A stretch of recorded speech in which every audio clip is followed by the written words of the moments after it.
Chapter 7. The Monster Mermaid. See what I mean? TV shows don't get much dumber than that. "Okay, Terry," I said when it was finally over. "Let's get back to work." "But it's time for my second favorite show," said Terry, Buzzy the Buzzing Fly. "Oh no, it's not," I said, grabbing the remote and turning off the TV. Snatching the remote out of my hand and turning it back on. "It's not," I said, picking up the TV and throwing it out of the treehouse. It landed with a crash on the ground below. Terry shrugged. "I guess you're right," he said. "Hey!"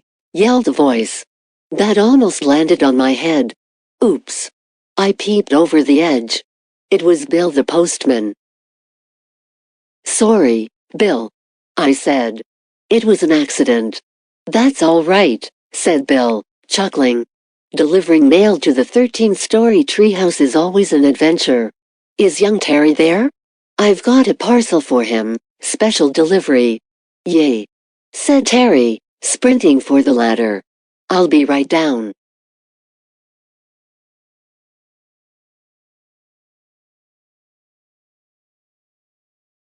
Returned a few minutes later with a package.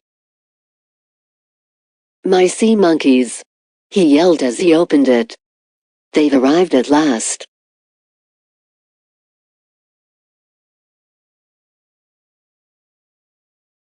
"Sea monkeys?" I said. "What do you want them for?" "We've already got a perfectly good tank full of man-eating sharks. But sea monkeys are much better than man-eating sharks," said Terry.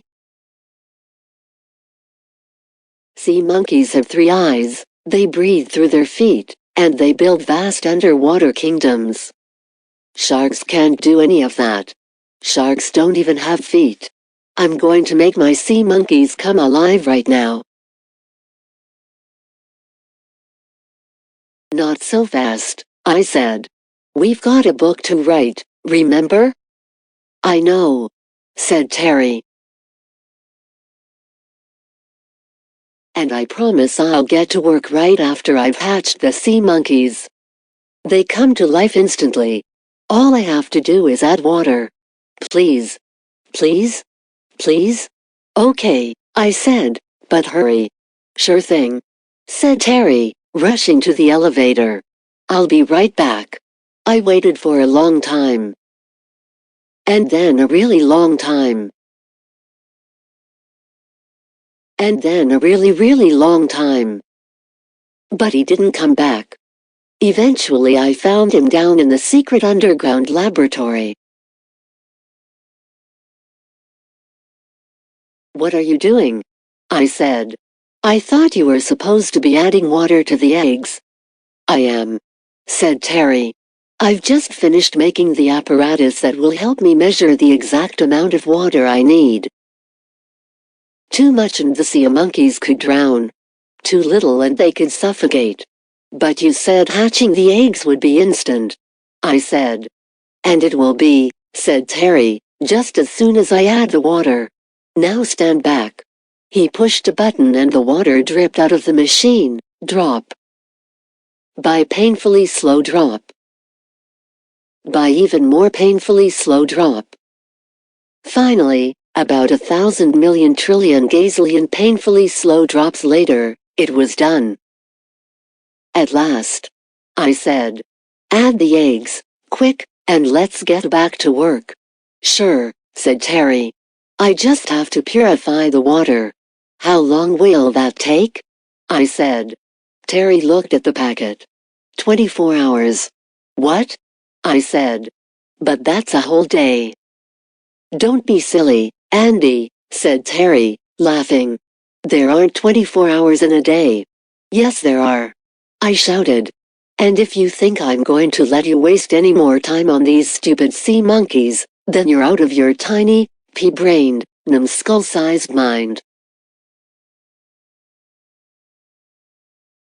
"Watch your language, Andy," said Terry.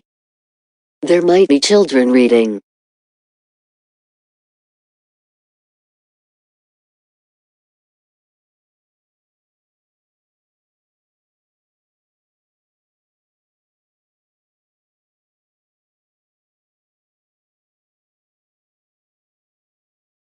Don't care who is reading, I said. Put your sea monkey eggs in that water right now, or else I swear I'll shove that jar onto your head so hard that it will be stuck on there for the rest of your life. How would you like that? Terry thought about it for a moment. I don't think I'd like it at all, he said finally. I guess, under the circumstances, we can skip the water purifying step and add the eggs straight away. Great thinking, I said. Terry's hand was trembling as he poured the sea monkey eggs into the jar. He stirred it and held it up to the light.